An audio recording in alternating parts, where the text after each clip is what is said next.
Sir Nagababu గారు మరి కాపు నేతలతో ఒక సీక్రెట్ మీటింగ్ ఏర్పాటు చేశారంట. కొన్ని ఇంట్రెస్టింగ్ విషయాలైతే వాళ్ళతో పంచుకున్నట్టు, కొన్ని అడ్వైజ్‌లు కూడా ఇచ్చినట్టు చెప్తున్నారు. సో, మీ ఒపీనియన్‌లో మరి ఏంటి ఈ సీక్రెట్ మీటింగ్ ఎందుకొరకు జరిగిందంటారు సార్? అంటే కాపు సామాజిక వర్గము రాష్ట్రంలో నాకు తెలిసి సుమారుగా 23% 32% సరిగ్గా ఫిగర్ గుర్తులేదు. అంత పర్సంటేజ్ ఉన్న కాపు సామాజిక వర్గం నుంచి ఎంతవరకు ఎవరు కూడా ముఖ్యమంత్రి లేదంటే ముఖ్యమంత్రిగా చలామణి అయ్యే స్థాయికి ఎవరు రాలే. అట్లీస్ట్ ఈ ముఖ్యమంత్రి అభ్యర్థిరా అనుకోవడానికి కూడా లేదు. చిరంజీవి గారు పిఆర్పి పెట్టినప్పుడు ఒక మోస్తరుగా అనుకున్నారేమో, బట్ అది ఏం జరిగిందో తెలియదు.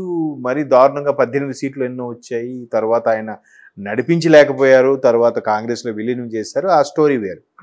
అయితే ఇప్పుడు ఇంత కాపు సామాజిక వర్గం ఉన్నా కూడా ఎప్పుడూ రెడ్డిలు లేదా రెడ్డి సామాజిక వర్గము, కమ్మ సామాజిక వర్గము, లేదంటే ఒక విధంగా పెద్ద సామాజిక వర్గాలకు సంబంధించిన అయ్యారు తప్ప. ఇప్పుడు తెలంగాణ తీసుకున్న దొరల సామాజిక వర్గము లేదంటే వైశ్యస్ సామాజిక వర్గం నుంచి అయిన వాళ్ళు ఉన్నారు. కానీ మిగతా బీసీ నుంచి అయిన వాళ్ళు చాలా తక్కువ.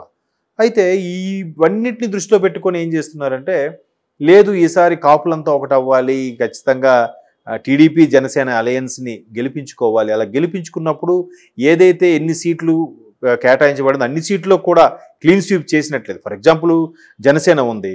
జనసేనకు ఒక 30 సీట్లు ఇచ్చారనుకుందాం. 175లో ఇప్పుడు 140 సీట్లు ఇచ్చారనుకుందాం. 40 కూడా ఖచ్చితంగా ఒక్క దగ్గర కూడా ఓడిపోకుండా గెలుచుకుంది అనుకోండి.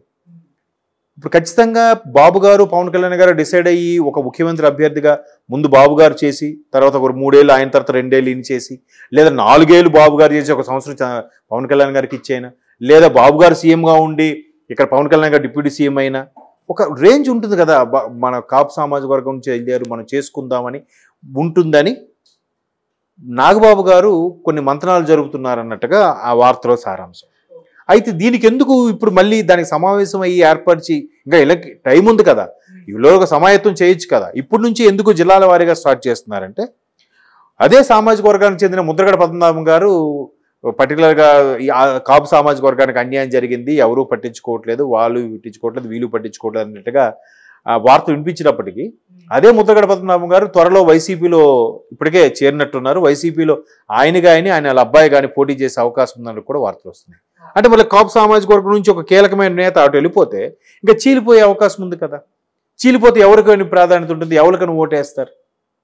నెక్స్ట్ భీమవరం లాంటి ఏరియాలో, గాజువాక లాంటి ఏరియాలో పవన్ కళ్యాణ్ 2 చోట్ల పోటీ చేసినా కూడా ఈ 2 చోట్ల కూడా ఎంతో కొంత కాపు సామాజిక వర్గం ఎక్కువగా ఉన్న, ప్రబలంగా ఉన్న సామాజిక వర్గం అయినప్పటికీ కూడా ఆ నియోజకవర్గాల్లో 2 కూడా పవన్ కళ్యాణ్ గారు ఘోరంగా ఓడిపోయారుగా.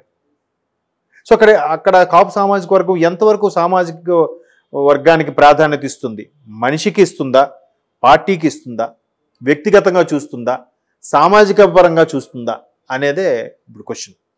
సో వీటందరినీ సమాయత్తం చేయడానికి ఆయన ఏదో చేస్తున్నాడు ఆయన కదా. సో మరోవైపు అంటే అలా ప్రయత్నం చేయడం కూడా మంచిదే. మరోవైపు వీళ్ళు ఏం చేస్తున్నారు, వైసీపీ నుంచి వీళ్ళు మళ్ళీ జనసేన టీడీపీ కలవకూడదని ఉద్దేశంతో ఫుల్గా రెచ్చగొట్టారు. రెచ్చగొట్టడంతో 2 కలిసేస్తారు. నిజంగా 2 కలిసేయడానికి చేసింది వైసీపీ వాళ్ళే. ఇప్పుడు మళ్ళీ విడగొట్టాలని చూస్తున్నారు. విడిపోతే మళ్ళీ వీళ్ళు గెలుస్తారు కదా అని. ఎందుకు 2019 ఎలక్షన్లు బేస్ చేసుకొని, 2019లో ఏదైతే కౌంటింగ్ ఉందో దాన్ని బేస్ చేసుకొని, 2019లో సుమారుగా 60 స్థానాల వరకు కూడా జనసేన అలయన్స్ కాకపోవడం వల్ల టీడీపీ ఓడిపోయిందంట. 60 స్థానాల వరకు. 2 కలిసి మోస్తరుగా ఒక 2% కానీ ఓటింగ్ పెంచుకోగలిగితే 2019లో టీడీపీ వచ్చి ఉండేదిగా కదా. టీడీపీకి అప్పుడు 2019లో ఒక మైనస్ అయింది, అలాగే 2009లో కూడా మైనస్ అయింది. 2009లో రెండోసారి రాజశేఖర రెడ్డి గారు సీఎం అవడానికి ప్రధాన కారణం అప్పటి పీఆర్పీ కదా. సో ఇవన్నిటి మీద బేరేజ్ వేసుకొని, లేదు ఈసారి పవన్ కళ్యాణ్ గారు కూడా జాగ్రత్తగా ఆలోచించి, ఆయన కూడా మొన్న అదే చెప్పారు, ముఖ్యమంత్రి అభ్యర్థి ఎవరైన విషయం పక్కన పెడితే నేను ఆయన కూర్చొని డిస్కస్ చేస్తాను, నాకు పార్టీని నడిపించే సత్తా ఇప్పటికొచ్చింది, ఇంకా ముఖ్యమంత్రిగా చేయగల సత్తా ఉందో లేదో నాకు తెలియదు, అనుభవం మీద రావాలి. ఇన్ని రోజులు పార్టీ లేకుండా, ఒక్క ఎమ్మెల్యే సీటు కాదు కదా, ఒక సర్పంచ్ సీటు కూడా లేకుండా పార్టీని నడిపించుకొచ్చాము. సో ఇకపై పార్టీని స్టాండ్ బై అయిన తర్వాత ప్రజలు ఎంతవరకు ఆదరిస్తారు, ప్రజలు ఎంతవరకు నమ్ముతున్నారు అనే దాని మీద ఫోకస్ చేస్తూ గ్రౌండ్లో క్షేత్రస్థాయిలో మెయిన్ బలం పెంచుకోవాలి కార్యకర్తలు. క్షేత్రస్థాయిలో బలం నాకు తెలిసి టీడీపీ మించి ఎవరికి లేదేమో. మీరు నమ్మరు, అంటే కొంతమంది అనుభవజ్ఞులు, రాజకీయ విశ్లేషకులు, మా గురువులు లాంటి వాళ్ళు కొంతమంది చెప్పిన టాపిక్ వింటే మనకు ఆశ్చర్యం అనిపిస్తుంది. పార్టీలకు అతీతంగా అన్ని సామాజిక వర్గాల్లో ఉన్న కార్యకర్తలు ఉన్న ఏకైక పార్టీ తెలుగుదేశం పార్టీ. అలా ఉండేదట. అటువంటి పార్టీని ఇక్కడ తెలంగాణలో బీఆర్ఎస్ లేకుండా చేయాలని ప్రయత్నించి కొంతవరకు సక్సెస్ అయ్యింది. బట్ తెలంగాణలో ఇప్పటికీ గ్రౌండ్ లెవెల్లో టీడీపీ మూలాలు ఉన్నాయి, దాన్ని ఎవరు చెరిపేయలేకపోయారు. అంటే అంత బలంగా పనిచేసింది టీడీపీ. సో అలాంటి క్షేత్రస్థాయిని సంపాదించుకోవాలంటే జనసేనకు టైం పడుతుందిగా. టీడీపీ ఆవిర్భవించి ఎన్నేళ్ళు అయింది, ఇది ఆవిర్భవించి ఎన్నేళ్ళు అయింది చెప్పండి. అక్కడ పైగా సీనియర్, అనుభవజ్ఞుడు, 3 సార్లు ముఖ్యమంత్రిగా అయిన వ్యక్తి, ఎన్నో మంత్రిగా చేసిన వ్యక్తి, డక్కా ముక్కాలు తిని ఇక తెలుగుదేశం ఎన్నోసార్లు ఇంకా తెలుగుదేశం మన అయిపోయిందిరా ఇంకా మూసుకుపోతారనుకున్న టైంలో కూడా మళ్ళీ పైకి తీసుకొచ్చిన వ్యక్తి ఉన్నప్పుడు పవన్ కళ్యాణ్ గారు అలా సరెండర్ అవ్వడంలో తప్పేం లేదు కదా.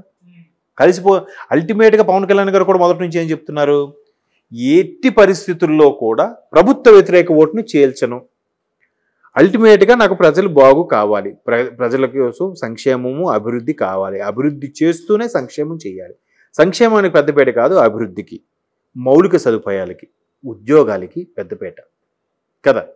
అలాగా ప్లాన్ చేసి ఖచ్చితంగా నేను ప్రభుత్వ వ్యతిరేక ఓటును చీల్చిపోదలుచుకోలేదు. అందుకే చంద్రబాబు గారితో సయోధ్యకు సిద్ధమయ్యాము, అలయన్స్ చేసుకున్నాం. కింద స్థాయి వాళ్ళను కూడా సమన్వయపరిచి వాళ్ళని బుజ్జగించి సమన్వయ కమిటీలు ఏర్పరిచి టీడీపీ జనసేన కలిసి ప్రయాణించడం అనేది ఒక అద్భుతమైన ఘట్టం. ఇంకా నాయకులు కలవచ్చు, కింద స్థాయిలో కూడా కలిసి పనిచేస్తున్నారు, కలిసి యాంటీ ప్రభుత్వ వ్యతిరేక చర్యల మీద ర్యాలీలు చేస్తున్నారు. గొప్ప విషయమే కదా. మీరు ఇప్పుడు ఎక్కడ టీడీపీ జనసేన ఏ సమావేశం అయినా కూడా ఖచ్చితంగా టీడీపీది అయితే పవన్ కళ్యాణ్ గారి పోస్టర్లో పవన్ కళ్యాణ్ గారి ఫోటో ఉంటుంది. ఆ పార్టీ సమావేశాల్లో జనసేన జెండాలు కూడా ఎగురుతున్నాయి. అదే జనసేన సమావేశంలో కూడా టీడీపీ జెండాలు, పసుపు జెండాలు కూడా ఎగురుతున్నాయి. క్షేత్రస్థాయిలో కలిసి పనిచేయడం అనేది గొప్ప విషయం కదా. కాబట్టి ఖచ్చితంగా ఈ రెండు కలిసి వెళ్తే ఒక మోస్తరుగా పనిచేస్తాయనేది ఒక అభిప్రాయం. సార్, అంటే ఇప్పుడు నాగబాబు గారు చేసిన కామెంట్స్ అయితే చెప్పడం చూస్తున్నాం, అంటే ఇంత సీక్రెట్ మీటింగ్ ఏర్పాటు చేసి వాళ్ళకి ఈ విధంగా చెప్పడం, ఇది టీడీపీ జనసేన అలయన్స్ పైన ఏమైనా ప్రభావం చూపించే ఛాన్స్ ఉంది? ఏముండదు. ఖచ్చితంగా ఎవరికి వాళ్ళు చేసుకుంటారుగా. ఇప్పుడు టీడీపీ ఉంది, టీడీపీ ఫేవర్గా కొన్నిసార్లు చాలామంది చెప్పే అంశం ఏంటంటే కమ్మ సామాజిక వర్గం వాడికి ఎక్కువగా ప్రాధాన్యత ఉంటుందని. అదేం లేదు, రెడ్డిలు ఉన్నారు, అన్నిట్లు ఉన్నారు. అలాగని ఆ పర్టికులర్ సామాజిక వర్గం వాళ్ళతో మీటింగ్ పెడతారు. పెట్టి ఏంటి మీ సామాజిక వర్గం ఏం కోరుకుంటుంది.